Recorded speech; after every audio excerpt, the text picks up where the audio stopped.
Hi everyone, Bandanner here. I hope you're all doing well. Welcome back to the channel and welcome to the next Broken Arrow Dev Diary number 11, which they have released today instead of tomorrow, so it's a day early. I'm only disappointed by the fact that it's not Halloween themed in that case. So in the previous two Dev Diaries we took a look at the US Airborne specialization and then the Russian Coastal Troops Army specialization. Now it's time to take a look at the battlefields. The last multiplayer beta had 6 maps, and we've decided to ramp it up a bit this time, they say, and they have 8 brand new maps. They say they have selected a panel of very different layouts to let you experiment various gameplay situations and see what you prefer. All of these maps are large enough to host an intense 5v5 multiplayer match and still have room on the sides to let planes maneuver and give room for infiltrations and flanking attacks. They are also full of details and contain unique visual elements, lighting and weather. I like how they leave some dots after weather because I don't think we got weather in the last multiplayer beta if I'm remembering correctly. So the first map you can see here is Kalingrad. At the heart of the Russian enclave located between Lithuania and Poland lies the city of Kalingrad. It features the only ice-free Russian port on the Baltic Sea, making it strategically paramount. The city is characterized by a fortified historic center divided by several waterways, at the center of which lies an island on which stands Königsberg Cathedral. A large industrial harbor spreads from the city center to the estuary of the Pregolia River. May have butchered the name of that river anyhow, and is interfaced with large railway classification yards surrounded by large hangars and numerous bridges. A massive stadium surrounded by multiple parking areas is situated on the other side of the city, and countless urban and commercial districts surround the city centre. The battle for Kalingrad promises to be fierce as both teams start relatively close to each other on the western part of the map, but on different sides of the estuary. They must rapidly progress east in the direction of the city centre, where the bridges are located to secure crossing points and capture objectives located on the other bank. And of course, amphibious units will prove their usefulness here more than anywhere else, as their ability to cross the waterways allows them to infiltrate recon on the flanks or to launch assaults away from the heavily defended bridges. I mean, credit where credit is due here. That does look like a city. I mean, there are a lot of buildings, it's laid out really well. Look at it from top down. That is really impressive. Can't wait to see this in game and see how it performs, because there's the big question, is how will it perform on people's machines. I just want to say, by the way, looking at the top down of the map and looking at the real satellite photos, the layout in general is pretty much identical. Obviously the buildings are different, but otherwise it's pretty impressive. Okay, moving on to the next map, which is called River. So far away from the hell of urban combat, this map proposes to fight in a much more open landscape, mainly composed of fields, surrounded by tree lines, small villages, and isolated farms. A river runs through it with several shallow water passageways, allowing any vehicle or infantry to cross at a reduced speed. These large open spaces might look like the perfect place to send formations of tanks on the attack, but beware, guided missiles can fully express their range advantage here, and high in the sky, a drone might be watching you, maybe even designating you with its laser to guide artillery projectiles already flying in your direction. So run. Run from cover to cover, follow the tree lines wherever you can, and use smoke to conceal your movements. Otherwise, the apex predator of open plains will swoop down on you with roaring sound and leave nothing behind but a carcass. I'm enjoying the little stories that they're giving these, by the way. This one, again, I quite like the design. It's a little bit more symmetrical. Okay, so the map isn't identical on both sides, obviously, but you've kind of got the points in the middle there, and then a couple at each side. And you've got the river running through the middle as well. They're kind of in a similar position with some buildings and things. So they've kind of tried to make it symmetrical, which I think is good, because if you have too many asymmetrical maps, it very often becomes one-sided. Okay, and straight into the next map. So this one is called Refinery, which looks like exactly what it says in the tin. Countries fight to spread their influence in order to secure access to resources vital for their development. So what better symbol of this than to fight for the control of an oil refinery? This large map features a huge oil refinery located on a plateau, separated by marshlands from the nearby city, which is also located on another plateau. The number of objectives proposed on this map is more than twice the usual number, separated into 2 main groups located in the refinery and the city. This unusual layout forces the teams to make a choice on how they're going to split out their players. Will you play the classic 2 in the city, 1 in the middle and 2 in the refinery, best suited for defense, but will fail to achieve numerical superiority anywhere? Or will you play a more aggressive 0-2-3 or 3-2-0 to focus on only one side and the middle? Having multiple possible strategies means that the victory will go to the most adaptable team, able to identify the enemy configuration, communicate, and react accordingly. For instance, dismounting your infantry early is a good reflex if you're going to be outnumbered, but doing that when there's nobody in front of you and you fail to notice means that someone else in your team is fighting a 2v1. So as they note, this map has a lot of points to capture. I mean, an excessive amount. This will be a really interesting one. I can see a lot of people hitting one side of the map really hard and the center. They have a good point when they say people are going to split their forces up very differently. I will note, a quick tot up there says to me that there are 9 of the cap points on the city, and there are 10 on the oil refinery, which are very close to the ones in the middle. So I think we're going to see a lot more fighting over that oil refinery. Anyhow, let's roll on to the next map. So the next map is called Ruda. I think I'm pronouncing that right. This map is inspired by an area around the city of Ruda. I can't quite get the accent that the lady on Fovro has, but it's in Lithuania anyway. The city is surrounded by a large forest full of small clearings cut by agricultural expansion. A military training ground and an airfield are also carved in the middle of the trees. The unique layout of the trees on this map creates a different experience. Instead of crossing fields to jump from one patch of cover to another, here you can follow a narrow strip of forest to stay covered. This can facilitate infiltrations but can also make troop movement slow and predictable.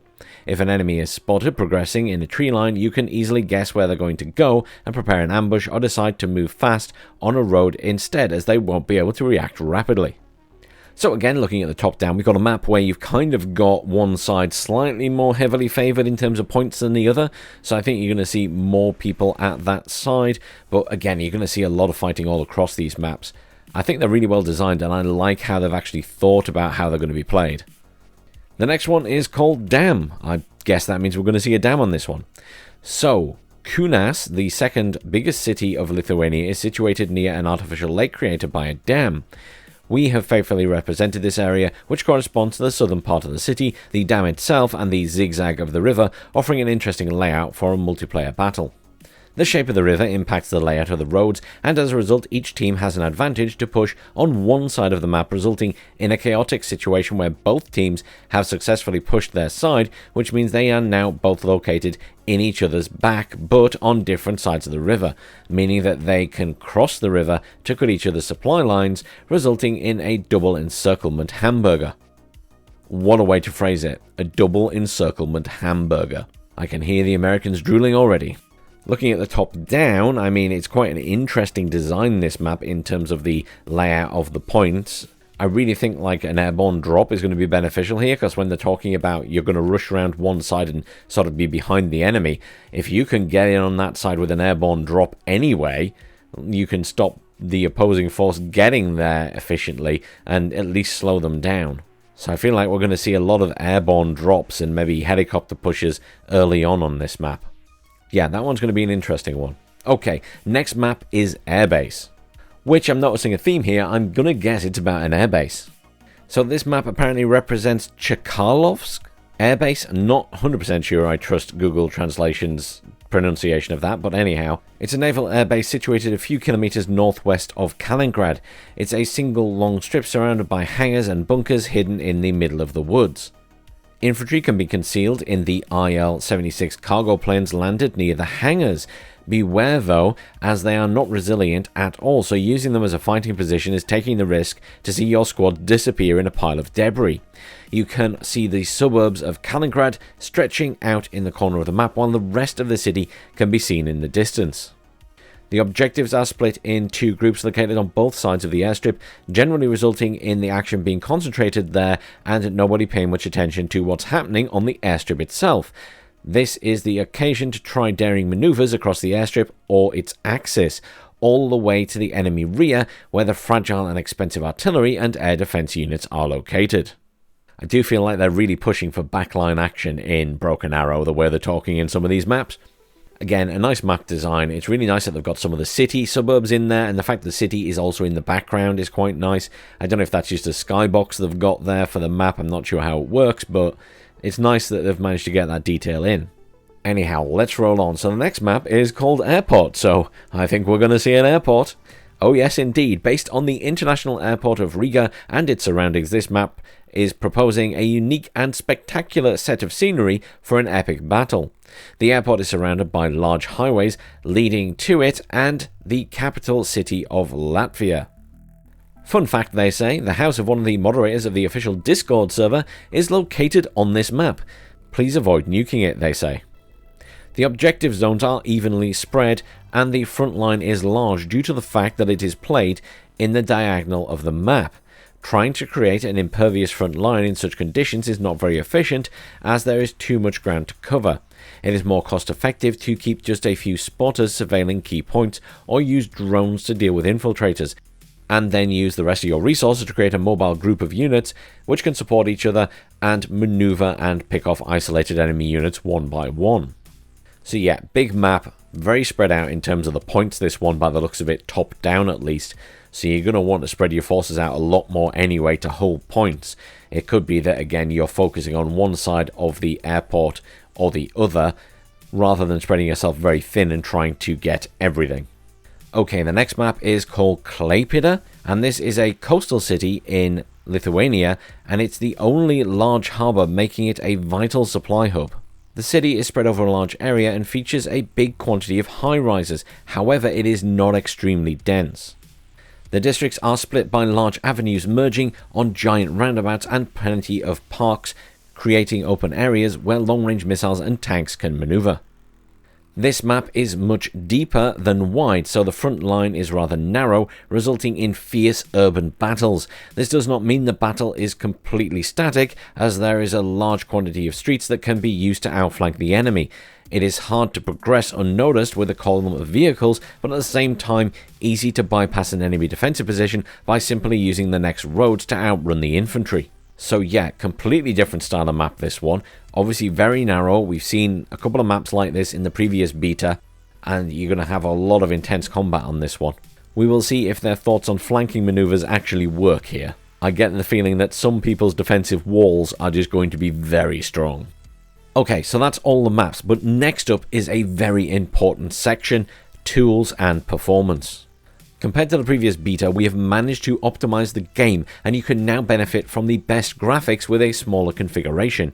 We have introduced the support of AMD Fidelity FX Super Resolution 3, or FSR3, which is compatible with a large quantity of GPUs and increases the performance a lot with minimal visual degradation. We've also optimized the lowest graphics setting to allow people to play with configurations that were previously impossible. This beta will be the occasion for us to get statistical information about players' performance and continue to optimize wherever it is needed. We have also improved the drawing speed of the line of sight tool by a factor of 6. Press Alt to display this tool, which will help you understand where the line of sight is blocked. If you have a unit selected, the detection distance will automatically adjust to the optics value of that unit. The tool also snaps to buildings now. We are also working on another tool to display the elevation curves and the color overlay on the map to help you verify the reliefs if you have a doubt. Finally, you can now see which command your units are following by selecting them and pressing the Shift key. A line will be displayed between the unit and the position of the current command, with a color code depending on the type of command. And they say that's it for today. We hope you enjoyed it. We'll see you next week for the final dev blog before we launch the open beta on November 12th.